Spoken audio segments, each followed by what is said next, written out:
Bonjour, je suis Alizée. Et moi, Kéria. Nous nous sommes rencontrés à l'ESI Business School en 2021 et nous avons fondé Greenbock.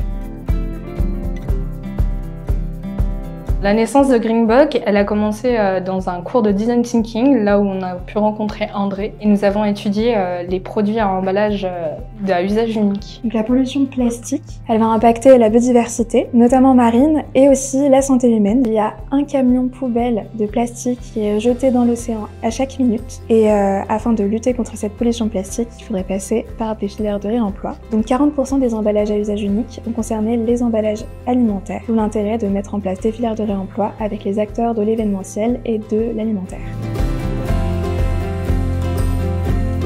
Pour réduire l'empreinte écologique de nos clients, c'est assez simple, on va remplacer les barquettes à usage unique comme celle-ci par des barquettes en inox réemployables. Chez Greenbock, le réemploi fonctionne de la manière suivante. Nous donnons à nos clients des contenants réemployables en inox. Ensuite, ils vont pouvoir conditionner leurs produits.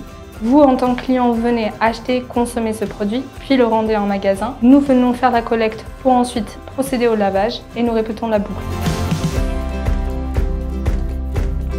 Au lancement de Greenbock, les plus grands défis ont été de tout simplement étudier, réviser, mettre en place des nouvelles stratégies, et on s'est aperçu parfois que nos clients privilégiaient du plastique réemployable qui permettait aussi de faciliter la mise en place de solutions réemployables. Et le plus grand enjeu qu'on rencontre aujourd'hui, c'est de convaincre les entreprises de l'intérêt économique du réemploi. Donc l'idée, c'est vraiment de conserver au maximum l'ensemble de leur process à eux, sans effort supplémentaire de leur part, pour faciliter la mise en place des projets avec des contenants plus vertueux et durables.